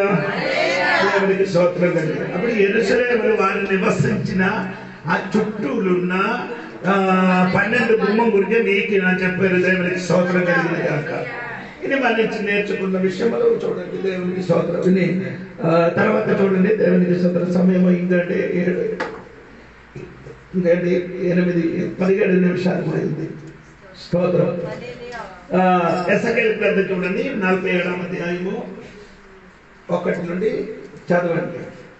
అతడు మందిరపు గుమ్మమునకు నన్ను తోడుకొని వచ్చాను. మందిరము తూర్పు ముఖముగా ఉండేను. నేను చూడగా మందిరపు గడప క్రింద నుండి నీళ్లు ఉబికి తూర్పుగా పారుచుండేను. ఆ నీళ్లు బలిపీఠమునకు దక్షిణముగా మందిరపు కుడి ప్రక్కను క్రింద నుండి పారుచుండేను. పిమ్మట ఆయన ఉత్తరపు గుమ్మపు మార్గముగా నన్ను నడిపించి చుట్టూ త్రిప్పి తూర్పునకు పోవు దారిని బయటి గుమ్మమునకు తోడుకొని వచ్చాను. అక్కడ చూడండి. ఇక్కడ గుమ్మము జీవ నది. అర్థం సార్? ఎక్కడ నుండి వచ్చిందండి? దేవాలయపు గడప గుమ్మము నుండి ఒక నది. వినండి. కాబట్టి నేను చెప్పుకోనండి, 1000 పరిపాలన దినములు దేవుడి కొరకు ఒక దేవాలయం ఇక్కడ కట్టుతుంది. ఆ దేవాలయం కింద నుండి ఒక నది ఏమవుతుంది? ప్రవహిస్తుంది. ఆ నది పేరు జీవనది. ఏంటండి? జీవనది. దేవుడికి స్తోత్రం చెప్పండి. చెప్పండి. గూడారం యొక్క నది ఉంది. చెప్పండి. గూడారంలో ఒక పాత్రలో నీరు పెట్టారు. ఆ పాత్ర పేరు చెప్పండి. గంగాళం. గంగాళంలో ఏముందండి? నీరు ఉంది. దేవునికి ఆది కాండంలో ఒక నది ఉంది. ఒక నది పేరు ఒక నది వచ్చి ఆ నది ఏమైంది?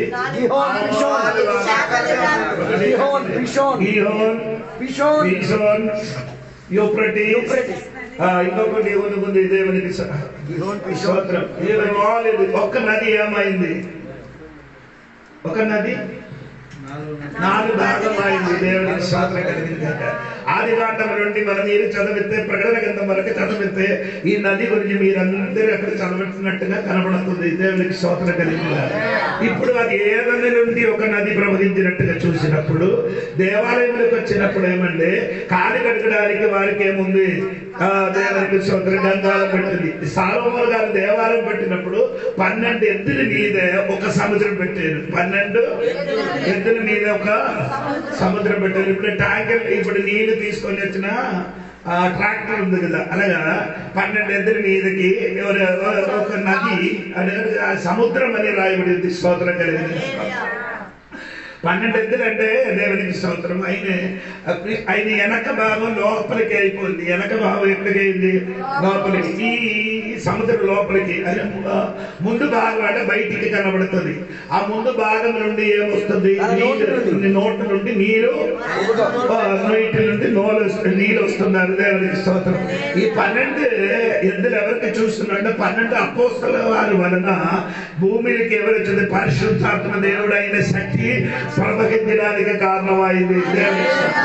ఇప్పుడు నేను చెప్పుకొని వచ్చిన మాట మరిచిపోకూడదు తల్లి. దేవునికి స్తోత్రం. ఇశ్రాయేలు ప్రజలు ఎడారిలో ప్రయాణం చేసినప్పుడు వారికి ఒక నీళ్లు తాగడానికి దేవుడు ఏం చేశారు? ఒక బండ దేవుడిగా చూపించారు. ఆ బండలకి ఏం చేశారు? మోసకి దేవుడు చెప్పాలి నీ కర్ర తీసుకొని ఏం చేయాలి?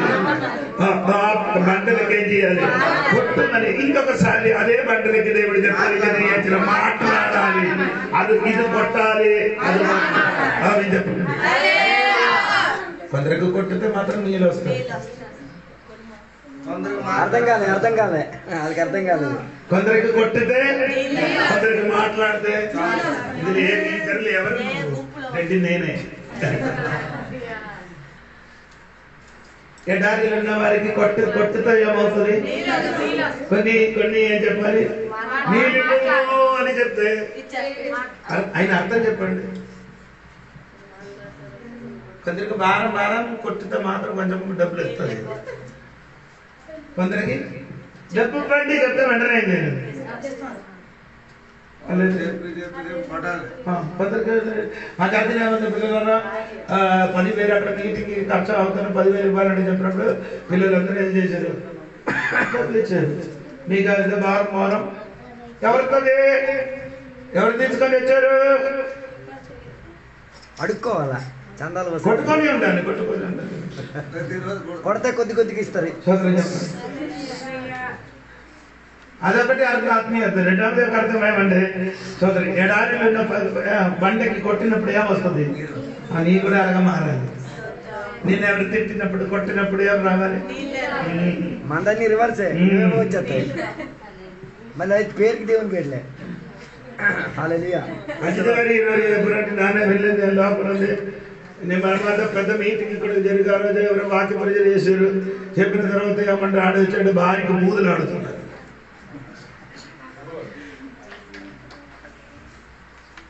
జీవనది ఉప్పుకుతుంది. అది భార్య మీదకి పడింది కాబట్టి దేవునికి స్తోత్రం. పాప అమాయకురాలు ఏం చెప్పడం వెళ్ళిపోతుంది కదా.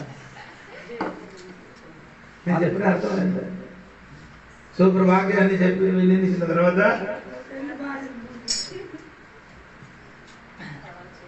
జీవనదులు ఉబ్బుకుతుంది. ఎవరైనా అడిగితే పేరు చెప్పడం మనం ఏం చూపిస్తారు? అక్కడ వరకు ఇక్కడే ఉన్నారు. నీ ఊళ్ళో ఉన్న సంగతి చెప్తే అప్పుడని ఈ భూమిలో మీరు ఎడారిలో ఉన్నారు. వర్తమాన కాలంలో మీరు ఎక్కడ ఉన్నారు? ఎడారి నీ దగ్గరికి వచ్చి ఎవరైనా కొట్టితే ఏం రావాలి? వారికి నిన్ను కొట్టిన వాడికి చల్ల నీళ్ళు ఇచ్చి పంపించండి. నిన్ను కొట్టిన వాడికి ఇలా చెప్తే నీకు అర్థం అవుదా? అంటే ఇక్కడ చెప్తే అర్థమైంది. నిన్నెవరైనా ఉపద్రవిస్తే అది నువ్వు ఇది అనగా విడది చెప్పక్కర్లేదండి. నిన్నెవరైనా కొడితే ఉపద్రవిస్తే వాళ్ళకి మంచి నీళ్ళు ఇవ్వండి. అలా కొట్టినప్పుడు నీ తిరిగి ఏమవ్వాలి? చల్లకి నీళ్ళు చల్ల నీళ్ళు ఇవ్వకుండా వేడి నీళ్ళు అయ్యారు. అందరు ఉన్నారా? ఆ వచ్చినోడి కన్నా డబల్ స్పీడ్ లో వీళ్ళు పరిగెడతారు. ఏసయ్య శిష్యుడే కాలు ఏం చేశారు? కడుగారు. చల్ల నీళ్ళు కడుగుతున్న స్తోత్రం. మరిగి నీళ్ళు వేసి కడిగేస్తారు. ఒకసారి వేడి నీళ్ళతో కడుగుతా మళ్ళీ కడగడానికి అందుకే ఆ పరిచయం లేవు ఇప్పటి కాలంలో. ప్రేమకి సంతోషం లేనట్టుగా వేడి నీళ్ళతో కడిగారు కదా.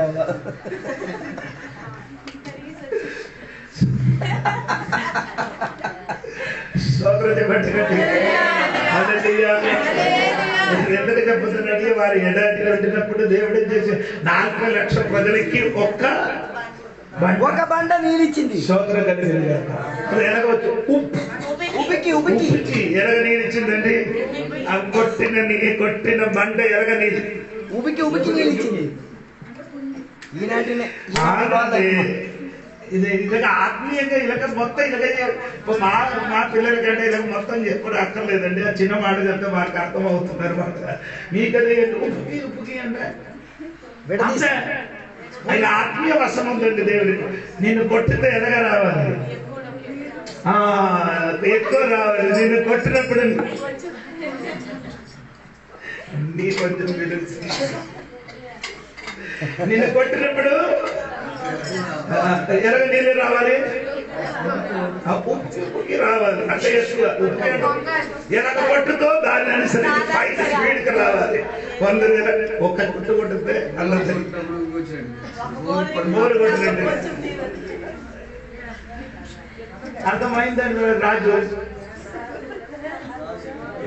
అర్థమవుతుంది. ఆయన కొల ఎదుగుతున్నాడు. ఓటైకి కొట్టినట్టుగా ఓటర్ ఇప్పుడు స్విచ్ చేస్తే అయిపోయింది. అప్పుడు లాగాలి. ఎన్నిసార్లు కొట్టదు ఒకసారి బండి ఏమవుతుంది? స్టార్ట్ అవుతుంది. అదే లేదు చెప్పండి. ఇశ్రాయేలు ప్రజలు మళ్ళీ ఎడవల్లో ప్రయాణం చేసినప్పుడు వారికి ఏమిటంటే కొట్టినప్పుడు బండ నీళ్ళు ఇచ్చాడు. ఆధ్యాత్మికమైనప్పుడు ఏమైంది? నీళ్ళు ఇచ్చాడు. దేవుడికి స్తోత్రం కలిగింది. ఇప్పుడు నా చెప్పుకొని వచ్చింది ఏమండి? దేవుడికి స్తోత్రం. ఇప్పుడు ఆ కాలంలో ఎలాగండి? యేసుక్రీస్తు కాలంలో ఎలాగ నీళ్ళు ఇచ్చాడు? ఎవరు నమ్మితే వారిలో జీవనదులు. దాహం ఉన్నవాడు నా దగ్గరికి అండి, నా దగ్గర నుండి నీ ఏం చేయాలి? జీవనది ఆ నీరు తాగుము. తాగిన వాడు కడుపు నుండి జీవనదులు పారుస్తుంది. దేవునికి స్తోత్రం కలిగింది. అప్పుడే ఒక వ్యక్తి జీవితములు నీళ్ళు వారింది. దేవునికి స్తోత్రం. కానీ 1000 సంవత్సరములు ఒక బండ కాదు, దేవునికి ఒక్క నదిలు కాదు, ఒక జీవ నది ప్రవహిస్తున్నారు. దేవునికి ఏ నది అండి? ఆ నది జీవ నది అయిన కాబట్టి ఈ జీవ నది ఎక్కడికి వెళ్తున్నారంటే మృదు సముద్రములకి చేరుతున్నారు. ఎక్కడికి వెళ్ళిపోతున్నారు? చావు సముద్రములకు 8 పేరుంది. 8 పేరు అదొక తర్వాత చెప్తాను. దేవునికి స్తోత్రం. అక్కడికి నీరు పడిన కాబట్టి ఆ నీళ్ళేమవుతుంది? ఎందుకు? ఆ జీవ నది ఎక్కడికి వెళ్తే అక్కడ ఏమవుతుంది? ఇది ఆత్మీయంగా వ్యాఖ్యానించి చెప్పండి. మీరు ఆత్మీయంగా వ్యాఖ్యానం చెప్పండి. నీ జీవన్ మీరు నేను చనిపోయారు. అమ్మ జీవనదుల గురించి చెప్తున్నారు. చనిపోయిన విషయం గురించి ఎందుకు? మనం అందరం ఇప్పుడైనా ఉంది జీవం ఉంది. మనం వెళ్తే వేరే ఎక్కడికి వెళ్తే ఏముండాలి? ఎప్పుడు సముద్రం దగ్గరికి వెళ్తే ఆడికి ఏం రావాలి? వెళ్తే మాడు కూడా చెప్పుకోవాలి. అందుకే ఒకరికి చెయ్యి ప్రైజ్ కూడా ఉండదు ఇక్కడ.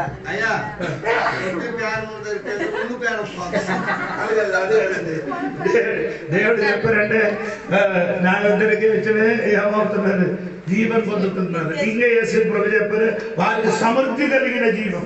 జీవం ఉంది, అదే జీవము సమృద్ధి ఉంది అధికముగా. అదే అదార్థం ఉంటుంది.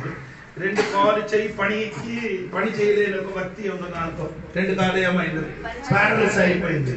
ఆడికేముంది జీవనం. ఆడి దగ్గరికి పాము వచ్చింది అనుకో, ఆడొచ్చినట్లు పాము ఏం చేస్తారు, ఆడు పాము ఏం చేయడం ఆడొచ్చి ఆడు చేయని పని చేసి వెళ్ళిపోతాడు. ఒకటి చెప్పారంటే అక్కడ పులి నీ దగ్గరికి వస్తాయని చేస్తారు, పులి చేస్తే పులి నా దగ్గరికి ఆడు చేసుకొని మొత్తం వెళ్ళిపోతుంది. పని చేస్తూ వెళ్ళిపోతుంది. పులి ఏ పని చేశాను, ఆడు చేస్తాను, నీ అంటే ఎక్కం లేదంట. రేపు నేను చెప్పిన మాట సరిగా వినండి. రెండు చెయ్యి కాలు పని చేయలేని వాడి దగ్గరికి పాము వస్తాయేమవుతుంది, పాము వచ్చి ఏం చేస్తుంది, పొడిసని వెళ్ళిపోతుంది. నీ దగ్గరికి వస్తాయి తిరిగి చంపేస్తాం. ఎందుకు, జీవం ఉంది కదా, సమృద్ధిగా జీవం ఉంది. అంగవైద్యం వచ్చిన వాళ్ళగా ఉంది. అందుకని ప్రకటన గ్రంథంలో చెప్పలేదు నీకు పేర్లు ఏముంది. నువ్వు పేరుకి జీవం ఉన్నాడే కానీ మృతుడు శవమే, పేరుకి బతుకున్నాడే.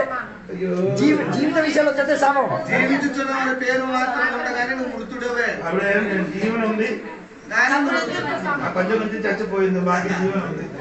అంగవైద్యం వచ్చేసింది. అందుకని ఈ నది ఎలాగంటే నది కాదు, జీవన్ నది. ఎక్కడికి వెళ్ళిపోతే ఏదైనా అవుతుంది. అక్కడ బాగుంది సముద్రం పడిన అనుకో, ఆవిడ జీవన్ పొందుతుంది. దేవునికి నీ కూడా జీవన్ పొందినట్టు బిడ్డలకు మారండి. ఈ రోజుల్లో బాప్తిసం పొందిన బిడ్డలు ఎక్కడికి వెళ్తే ఎలా ఉండాలి, వారు చచ్చిన వాళ్ళ దగ్గరికి, ఆత్మీయంగా చచ్చిపోయిన వాళ్ళ దగ్గరికి వెళ్తే ఆ వారు కూడా ఏమవ్వాలి, జీవన్ కలిగిన బిడ్డలకు మారినట్టుగా నీ జీవితం. కానీ దేవుడి సంగమా, ఈ పగలు దేవుడి రాత్రి కాలంలో చెప్పబడిన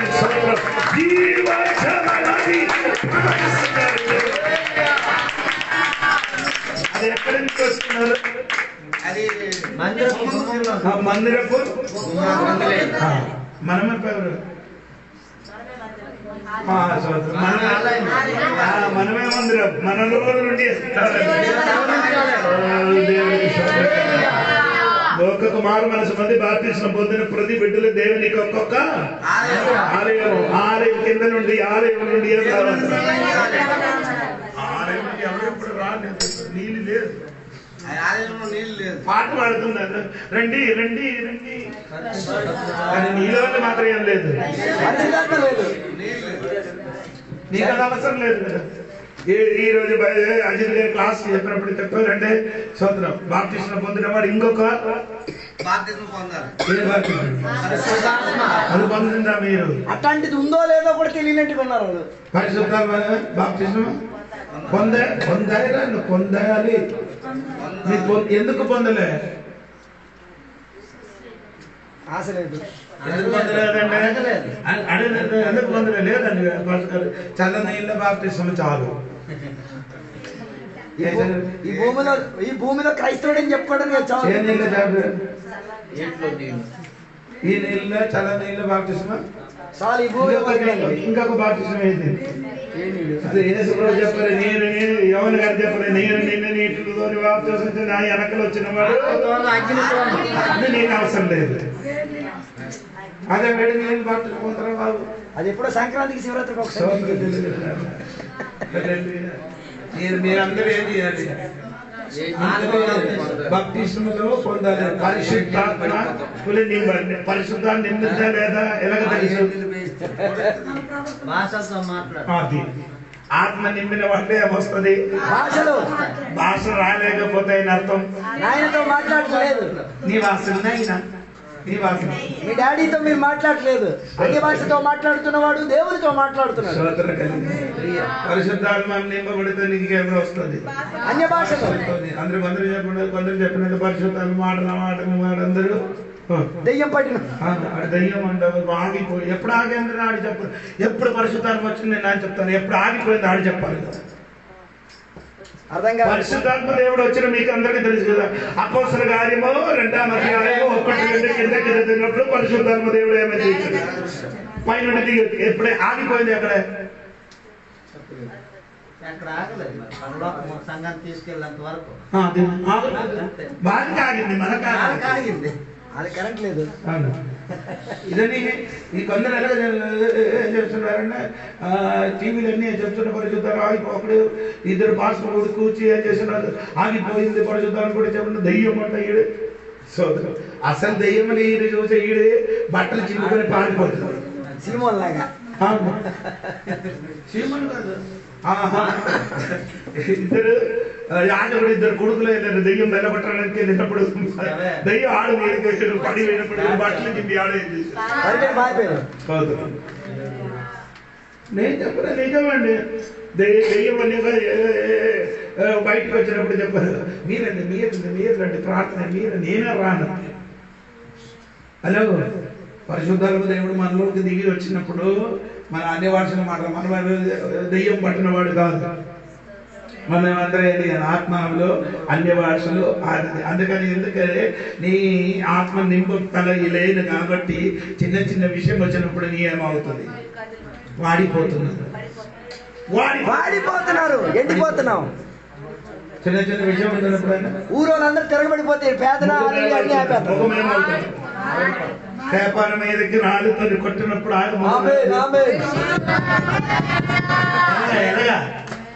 దేవదూతల వల్ల తన మొహం ప్రకాశం, ఆత్మ నిండినప్పుడు ఆయన ముఖం ఎలాగైంది, రాయబడిను ముఖం ఎలాగ వచ్చింది. చెప్పిన పరిశుద్ధాత్మ నదిలోకి నీ దిగితే నీ బ్రతికినట్టుగా ఉంది. సోదరం, ఈ నదిలో మనం ఏం చేయాలి, ముడిగాలి, భాషతో మాట్లాడాలి, సంఘంలో వరములు రావాలి. 9 ఫలము 9 వరము సంఘములో బిడ్డలు పొందాలి. దేవుడు మనకు వరము ఫలం ఇవ్వడానికి రెడీ ఉంది, పొందుకోవడానికి ఎవరు లేడు, సంఘబిడ్డలు లేరు. ఒక్క వాక్యం చదివి ఆపిస్తుంది. 2 మొదటి కొరింథీ 14 మొదటి చూడండి. ఓకే, ప్రేమ కలిగి ఉండుటకు ప్రయాసపడుడి, ఆత్మ సంబంధమైన వరములను ఆసక్తితో అపేక్షించుడి. ఏడమ్మా ఏడండి ఆసక్తి, ఆసక్తితో ఏం చేయాలి, అపేక్షించాలి వరకు నీ వరములు పొందడానికి దేవుడి సన్నిధి ఏం చేయాలి, ఆసక్తి చూడాలి. దేవా ఫలం ఇచ్చారు కదా, నాకేం కావాలి, వరం కావాలని దేవుడి సన్నిధిలో మరి నీ కన్ను మూసుకొని ప్రార్థన చేసి ఏడరా నీకేమవుతున్నారు, వరములు ఇచ్చారు. దేవునికి స్తోత్రం.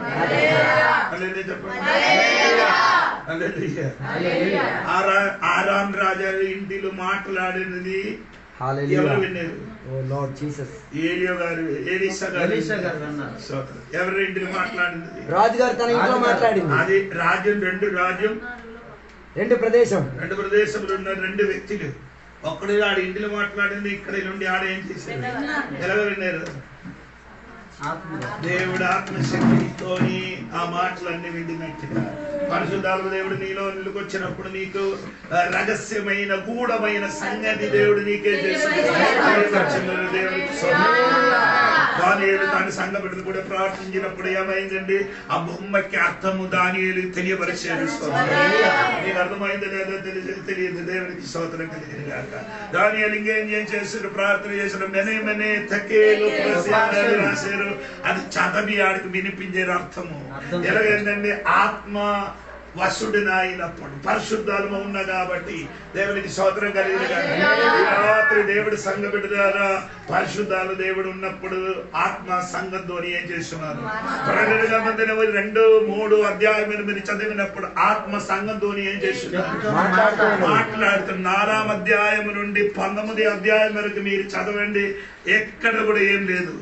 ఆత్మ సంఘంతో ఎందుకు మాట్లాడలేదు.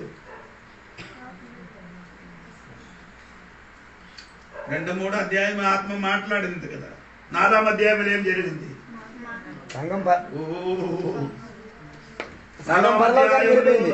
ఏం జరిగిందండి చదవండి. 4వ అధ్యాయంలో దేవుడు చేయని పని వినండి. ఈ సంగతులు జరిగిన తరువాత నేను చూడగా అదిగో అంటే ఆయన అర్థం, ఇదిగో పరలోకము ఒక తలుపు తెరవబడి ఉంది. తర్వాత మరియు నేను మొదట వినిన స్వరము పూర్వధ్వని వలె నాతో మాట్లాడగా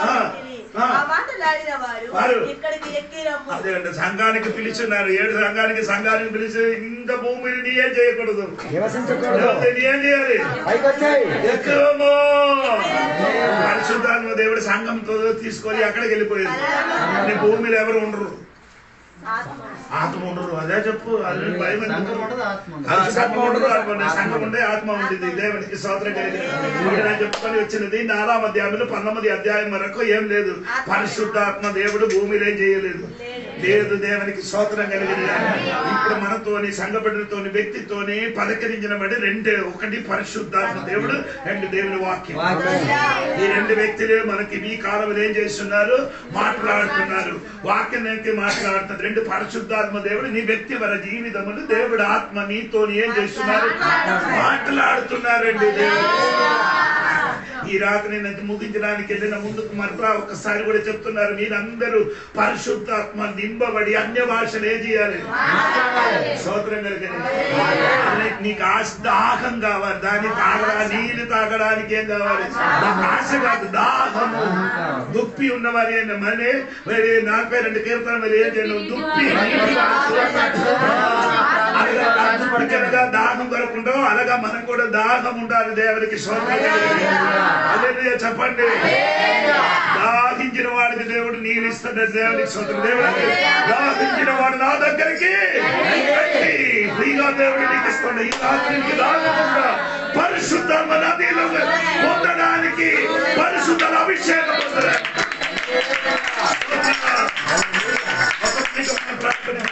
అందరికి అర్థం వస్తుంది. మోకండి, దేవా నాకు పరిశుద్ధాత్మ అభిషేకం కావాలని దేవుడితో చెప్పండి. నా జీవితం ఇంకా అభివృద్ధి చెందడానికి, ఈ శాతాన్ని జయించడానికి, శరీర క్రియలు జయించడానికి, పాపములు జయించడానికి నాకు పరిశుద్ధాత్మ అభిషేకం కావాలి. యేసయ్యకి పరిశుద్ధాత్మ శక్తితో అభిషేకం చేయనట్టుగా నాకు కూడా అటువంటి అభిషేకం కావాలని కన్నీరుతో ప్రార్థన చేయండి. స్తోత్రం స్తోత్రం ప్రార్థన చేయండి. దేవా నాకు పరిశుద్ధాత్మ వరములు కావాలని, నన్ను నింపుమని దేవుడి ప్రార్థన చేయండి. మనల్ని మనం సమర్పించుకున్న దేవుడి సన్నిధిలో సమర్పించుకున్నాం. ఈ రాత్రి పరిశుద్ధాత్మను అడిగిన వారికి ఎంత అధికముగా పరిశుద్ధాత్మను ఇచ్చుకోగలిగిన దేవుడు ఈ రాత్రి ఆశపడి, దేవా నీ ఆత్మ, నీ ఆత్మిక ఫలములను, ఆత్మిక వరములను నాకు ఇచ్చి తీరాలి. దేవా నీవు మా కొరకు ఉండి బట్టి ఈ లోకంలో జీవించి తీరడానికి ఆత్మ అభిషేకాన్ని మాకు ఇచ్చినట్టు ఈ రాత్రి నీ సన్నిధిలో, దేవుని యొక్క సన్నిధిలో మనం తగ్గించుకోగలిగి తీరుతుంది. సంఘం ఏకముగా కూడి వచ్చిన చోట్ల పరిశుద్ధాత్మ శక్తి దిగి వచ్చినట్ల ఈ రాత్రి వేళ దేవుని యొక్క సన్నిధిలో మనం సమర్పించుకుంటే, దేవా సంఘం ఎప్పుడెప్పుడు కోరుతున్నదో అప్పుడప్పుడు అపోస్తలుల క్రియల 2వ అధ్యాయంలో దిగి వచ్చిన డైనమైట్ శక్తి దిగి వచ్చి తీరాలి. ఆత్మశక్తికి ఉన్న తీవ్రత దిగి వచ్చి తీరాలి. దేవా మేము శారీరక క్రియలతో మేము చేసిన పనులు కాదు దేవా, ఆత్మస్పందనతో అనే పని చేసి తీరడానికి దేవుని యొక్క సన్నిధిలో మనం సమర్పించుకుందాం, ప్రార్థన చేస్తాం. పరిశుద్ధ మహోన్నతుల దేవానికి వందనాలు తెలియజేస్తున్నాం. ఈ రాత్రి వేళ నీ వాక్య లేఖనాల్లో నుంచి దేవా గుమ్మముల గురించి నేర్చుకు తీరడానికి నీకు ఇచ్చిన గొప్ప భాగ్య తరగతిని బట్టి దేవానికి స్తోత్రం. దేవా గొర్రెపు గుమ్మము దేవా ఏ రీతిగా మా కొరకు యుద్ధ విషయం గురించి ప్రకటించి తీరుతున్నది. ఈ లోకం మాకున్నది యుద్ధం చేసి తీరడానికున్న వేదిక. ఇక్కడ మేము యుద్ధం చేసి తీరేది శారీరక శక్తులతో కాదు, అదృశ్య గోళములో దేవా ప్రధానుడుగా, అధికారిగా, అంధకార వాయుమండల సంబంధమైన ఆ దుష్టాత్మ సేనల వ్యతిరేకంగా సంఘ బిడ్డలు పోరాడి గెలుపు సాధించి తీరేటట్టుగా దేవుడిచ్చిన సర్వాంగ కవచములను ధరించుకుంటూ ఆత్మిక పోరాటములో గెలుపు సాధించుకు తీరడానికి, దేవ కోటలను ఎరగొట్టుకు తీరడానికి, వాదించున్న అంధకార శక్తులను ఎరగొట్టుకు తీరడానికి, దాన్ని తుట్టు నీవుగా చేసి తీరి దాటుకు తీరడానికి దేవో నీవు మా కొరకు ఇచ్చిన దేవ నీ వాక్యోపదేశములను బట్టి దేవానికి స్తోత్రం. ఆ గుర్రములాగే మేము కూడా శక్తి పొంది తీరి ముందుకైతే ముందుకే వెనక్కి వెంబడించకుండా మరణమైన జీవితంలో ఖడ్గం దూర్చు తీసుకొచ్చిన, ఎన్ని రీతి కలిగిన గాయాలు పొంది తీరిన, ఏ రీతిగా వేగత చెంది గుర్రం ముందుకు బయలుదేరుతున్నదో అలాగే యుద్ధ భూమిలో మేము ముందుకు కొనసాగించి తీరేంతటిగా దేవా మమ్మల్ని సహాయపరచండి. నీవు మా కొరకు దేవ మూలరాయిగా మారినందుకు, దేవ మూలపు గుమ్మముగా మా కొరకు నువ్వు ఉన్నందుకు దేవానికి స్తోత్రం. దేవ అన్యులుగా పరదేశిగా మేమున్న మమ్మల్ని దేవ మూలరాయిగా యేసుక్రీస్తు వారు వచ్చినందుకు మమ్మల్ని చెత్త కలిపి ఏ రీతి కలిగిన భేదగతి లేకుండా, కులం లేకుండా, మతం లేకుండా, రంగు భేద లేకుండా అందరూ ఒకే రక్తము ద్వారా కొనబడిన జనాంగముగా యేసయ్య మూలరాయిగా మారి తీరినందుకు దేవానికి స్తోత్రం. దేవ అలాగే మా జీవితంలో దేవ అడవి గాడిదలుగా, దేవ పనికిరాని గాడిదగా ఎక్కడో కట్టుబాట్లు కలిగి ఉన్న మేము దేవ యేసయ్య మమ్మల్ని కొందరిని పంపించి విడిపించి తీరినందుకు, తూర్పు గుమ్మములోకి వెళ్ళి తీరడానికి భాగ్య తరగతి మాకు దొరికి తీరినందుకు దేవానికి స్తోత్రం. చివరిగా దేవుని యొక్క వాక్యోపదేశం మాకు బోధించి తీరినది. మేమందరం కూడా క్రీస్తు న్యాయపీఠం ఎదుట నిలబడి తీరాలి, లెక్క అప్పచెప్పి తీరాలి. రాత్రి వేళ దేవా నీ సన్నిధిలో మా లెక్కలను ఒక్కసారి వీక్షించి పరీక్షించుకుంటున్నామయ్యా. ఎక్కడైనా సరైన రీతి కలిగే లెక్క లేకపోతే, ఆయుష్ ఉన్నప్పుడే, సంఘములో సభ్యుడిగా ఉన్నప్పుడే, వాక్యం విని జీవించినప్పుడే లెక్కలను సరి చేసుకు తీరడానికి నాకు నేర్పించండి అయ్యా. మోషే ప్రార్థన చేసినట్టుగా మా దినములను లెక్కించుకు తీరడానికి మమ్మల్ని నేర్పించుము దేవా. రాత్రి వేళ మా జీవిత గమ్యాన్ని ఒక్కసారి కూడా లెక్కించుకు తీరడానికి దేవ క్రీస్తు న్యాయపీఠమున అన్నిటినీ కూడా చూపించి తీరేటప్పుడు దేవ లెక్క సరి లేకపోతే మాకు రావాల్సిన బహుమతులు, మాకు రావాల్సిన అర్హతలు, మాకు రావాల్సిన శ్రేష్ఠ పదవులు కోల్పోయి తీరొచ్చు. రాత్రి వేళ మా జీవితాన్ని మేము మరలా ఒకసారి పరిశోధించుకు తీరుతున్నాం. క్రీస్తు న్యాయపీఠం ఎదుట ప్రతి సద్భక్తులు నిలబడి తీరాలి. ఏ రాత్రి వేళ ప్రతి మొక్కలు దేవుని సరిధిలో ఒప్పుకు చెప్పి తీరాలి. దేవ నా లెక్కలను సరిచేయండి, నా జీవిత లెక్కలను దేవ పరీక్షించి తీరడానికి ఇప్పుడే భాగ్య తరగతిని మాకు దయచేయండి దేవ. చివరిగా దేవుని యొక్క దాసు మనకి చెప్పి తీరిన ఒక మాట, ఎఫ్రాయిముకున్న ఒక గౌమం ఉన్నది, అక్కడ మనకి సహవాసం ఉన్నది. ఈ రాత్రి వేళ సహవాసానికి ప్రాధాన్యత ఇవ్వండి. సహవాసంలో దేవుని యొక్క సంఘ బిడ్డలు ఎప్పుడెప్పుడు కూడొచ్చి తీరుతున్నారు. అప్పుడప్పుడు ఆ పరిశుద్ధాత్మ ద్వారా ఉన్న బాప్తిసముతో నిండుబాటు కలిగి వచ్చి తీరేంతటిగా ఈ రాత్రి వేళ ఈ సంఘం మారి తీరునుగాక. అన్ని భాషలతో కృపావరములతో ఈ సంఘ బిడ్డలు ఆశపడి తీరేంతటిగా ఎన్నో సంవత్సరాల నుంచి పరిశుద్ధాత్మ లేదని, పరిశుద్ధాత్మ ఆగిపోయిందని, పరిశుద్ధాత్మ శక్తిని దురాత్మ శక్తితో సంబోధించుకొని ఎందరో ఆత్మశక్తి యొక్క ప్రవాహానికి అడ్డుపరిచి తీరాడు. ఈ రాత్రి వేళ యేసయ్యా నీవు నాకు ఇచ్చిన అధికారముతో ఆ అడ్డుపరిచిన సరిగోడలను యేసు నామములో ఎరగొట్టి తీరుతున్నా. ఆత్మ ప్రవాహం వచ్చి తీరుగాక. భాషలతో సంఘం విడుదల పొంది తీరుగాక.